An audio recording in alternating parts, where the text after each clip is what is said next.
All right, I'm the Flat Rate Master, and let's talk about some stuff they will not teach you in tech school, skills you need to have. All right, so this is not going to be electrical diagnostics. It's not going to be doing a brake job. It's going to be, well, skills that are going to come in useful in a shop other than fixing cars, like getting paid. So the first thing we're going to talk about is going to be a boring subject, I know, but it's 3 important things that anybody in this industry needs to have. First off, this is a twofer because they both kind of go together depending on how your shop utilizes shop software. Typing, really important skill. Also in that same vein, penmanship, which I suck at. When I had to use paper ROs, I had to slow down and very carefully write my words because, well, Mama said I should have been a doctor with my penmanship. And so did many teachers as well. But what I'm saying is you need to have very good skills at telling your story. When you go diagnose a car, you need to be able to put a comprehensive report out to the service writer so they can sell it. Or in the case of a warranty company or the warranty department of your dealership / warranty of the manufacturer, you need to tell a good story. Not making stuff up, I'm just saying you need to put out everything you've done in a cohesive manner so that you can get paid. Justifying that diag fee, justifying that tear down, justifying whatever you had to do to diagnose that car. So in that same vein, yes, you need to learn how to write too. As sad as that is, the lesser now, but there was a good generation where texting was huge and everything was shorthand, and that doesn't work in ROs. So you need to learn how to use an actual keyboard, not a phone. I really hope most shops don't have you doing your story on a tablet with a virtual keyboard because that probably sucks.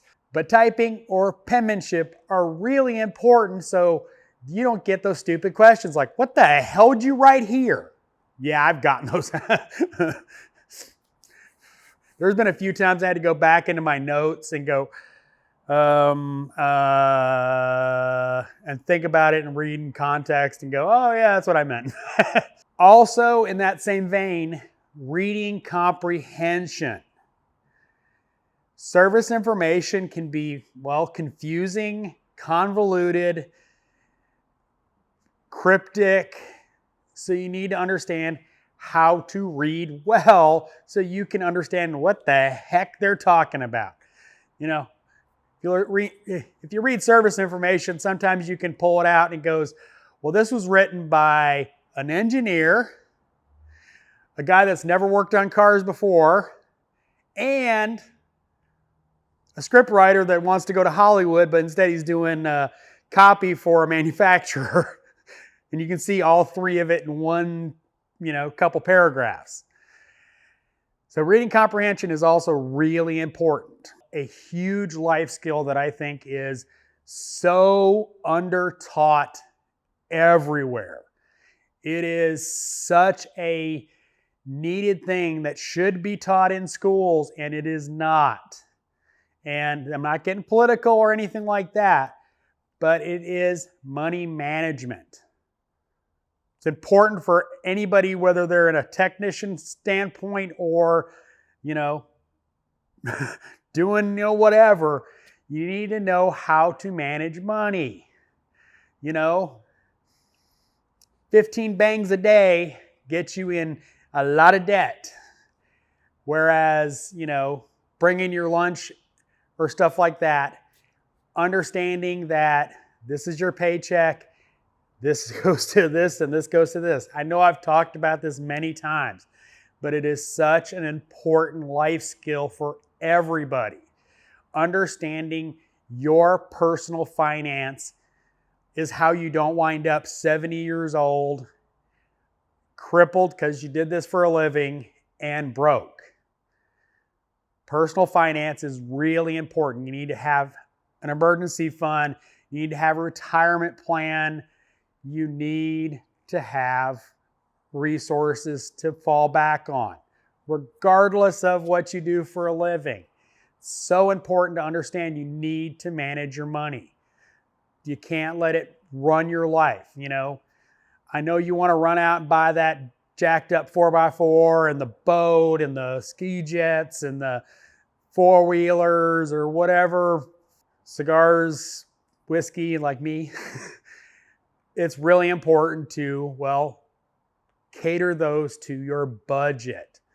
Don't get out of your budget. You've got to be careful managing your money. When you're living paycheck to paycheck, usually making more money is not as easy as it sounds.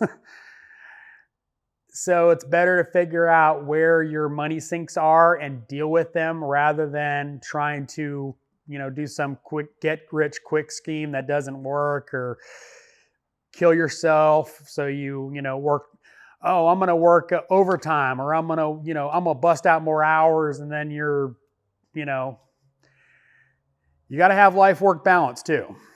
So, and that's the last thing. Work and life balance. This is something that a lot of people struggle with.